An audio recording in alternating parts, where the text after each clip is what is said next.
Welcome back. Well, tomorrow afternoon, the Finance Minister, Enoch Godongwana, is expected to answer some big questions about our economy, about government's response to our financial problems, particularly issues around whether government will take on some of Eskom's debt. Maybe if there'll actually be, could you believe it, a final decision on the e-tolls issue. But there are other issues too, including social grants that are going to be crucially important. This is all part of Godongwana's medium-term budget policy statement. You'll be able to see it right here on Newzroom Afrika. Thalia Petousis is a portfolio manager at Allan Gray. Thalia, good afternoon to you. Firstly, are you expecting any big announcements, or is this one of those moments where the Finance Minister just continues on the course that he's already set? Well, firstly, it's a pleasure to be here with you today. Where I'm hoping for quite a big announcement is on Eskom's debt. It really is crunch time on that issue, not least because starting in January 2023, Eskom's going to have some really lumpy debt maturities. So in January of next year, they have 20 billion rand of debt maturing. And I would say the market is likely closed to them in terms of refinancing any of that maturing debt. And then those maturities just continue for the rest of the year. So I think the market is quite broadly of the view that in order to reach financial viability, Eskom's going to need to offload about half of its 400 billion rand debt, and somehow that is going to need to make its way onto the balance sheet of government.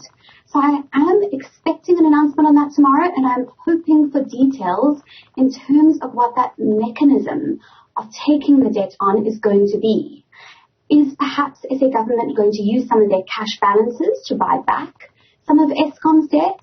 Are they perhaps going to take some onto balance sheet and then just service the interest going forward, keeping in mind that if they service half of the debt's interest, they're looking at additional interest payments to the tune of about 20 billion rand per annum.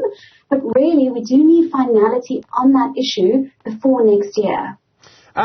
Do we know, the amount? And there is that, 70 billion rand or so more in government coffers than was expected because of high commodity prices. Must stress this is a once-off. We won't expect that next year. So, in other words, when you've got a once-off windfall, is Eskom the right place to put it? Yeah, so they've had this once-off windfall, and it's interesting. Government's cash balances are quite high versus history. So they're sitting with around 300 billion to 350 billion rand cash. And we'll find out tomorrow what the windfall is. But really, when I think about that windfall, I think it's so important to contextualize it. Okay, government is still running a 350 billion rand odd fiscal deficit for the year. So in other words, they have overspent over and above revenue to the tune of about 350 billion. And that's not going to end anytime soon. Even as per the estimates they put forward in Feb 22, we could see the deficit at around a similar size, 350 to 300 billion odd, for each of the next few years in the medium-term expenditure framework. So really this cash balance, when you think of it against a continual fiscal deficits going forward, is not that large. We also have to keep in mind that between 2023 to 2027, SA government has about 800 billion rand in debt maturities taking place. And we really cannot guarantee that they will be able to refinance those. It's likely they'll be able to refinance some of them, but they do need some cash in their pockets just in the event that they struggled to refinance them anyway.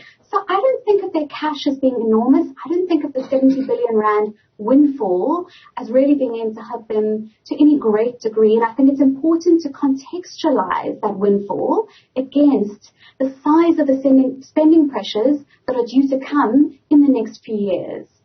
And one of the other big issues is social grants. And it seems that most of the smart money, if I can use that expression, most people are suggesting there won't be a basic income grant announced tomorrow, partly because there's just no money to finance it, or so they say, but there will be an extension of the social relief of distress grant for another year. What's your prediction? I think what you suggested is very likely. So the social relief distress grant was meant to roll off next year. And currently it's costing the fiscus about 45 billion rand per annum. I think, and that is in addition to the 250 billion rand they spend on other grants.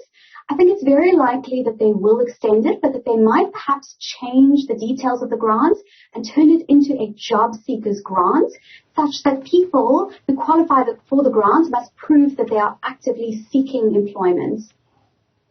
What's your sense of a basic income grant? Do you think it's ever going to happen, or do you think that Enoch Godongwana, the finance minister, he's publicly opposed a basic income grant? Do you think as long as he's there, it's not going to happen?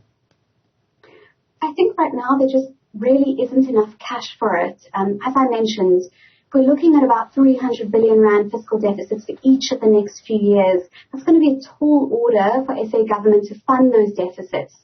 And then also keep in mind, since about 2018, 2019, we've had really no active foreign participation in our bond markets. So they have not been helping local savings institutions and local banks to really fund these large deficits. So ever since SA government lost their investment grade credit rating and fell out of the World Government Bond Index, we haven't benefited from those foreigner inflows that used to come into our markets pre-2018, 2019. So that's also another additional point to consider. Then also, I mentioned for each of the next few years, we're looking at maybe 300 billion rand fiscal deficits. Those might be conservative numbers.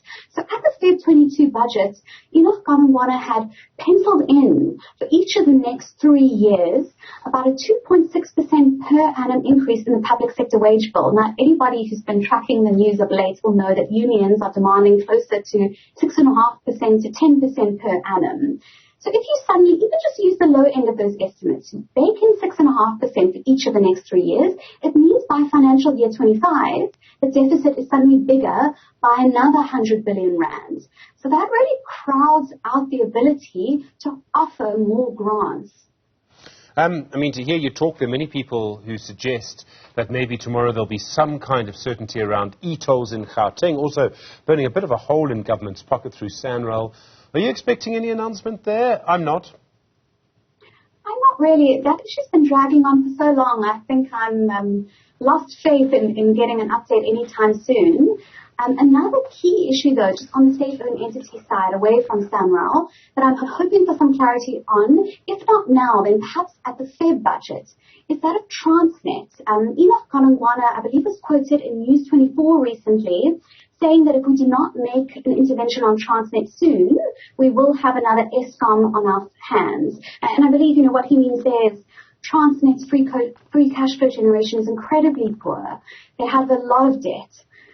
Similar to Escom, they haven't rolled out a proper maintenance program in years, and unfortunately, a lot of their cash flow goes towards spending on security. So the rail network and the port network is really in a lot of trouble. They have a lot of copper cable theft, and the maintenance program is just not coming online. So I'm hoping perhaps next year to hear more on that and hear what government's plan is for assisting them. In the end, this has always been, Thalia, and you don't need to hear this from me, you know this better than I do. The issue has always been the same thing, getting our economy to grow. It is so much harder for any economy to grow now than it was before COVID. Energy costs are sky high. They have a huge impact on the economy. Look at fuel prices. Look at our problems with electricity and all the rest. And we still keep waiting for structural reform. And it seems that is maybe further away now than it's been for some time, unfortunately, which means that to get more incomes for more people is just getting harder and harder. Yes, so there have been some small positive developments, I would say, on structural energy reform this year. So in other words, increasing the bid windows. I'm sure you're familiar with those auctions that take place where renewable energy independent power providers can come through and bid for licenses. They've really been expanding the size of those licenses.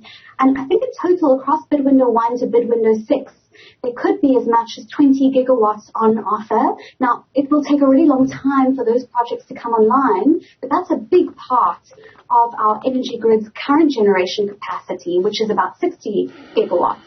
So, that is positive. As I've said, it will take a lot of time to come online, and then also significant investment is going to be needed in order to actually expand the transmission mechanism so that these renewable energy projects can actually feed into the grid.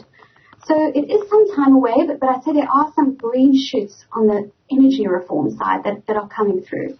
Thalia Petousis, thank you. Portfolio Manager at Allan Gray, really do appreciate the time. That speech, of course, tomorrow afternoon in Parliament. You will be able to see it right here on Newzroom Afrika, Channel 405.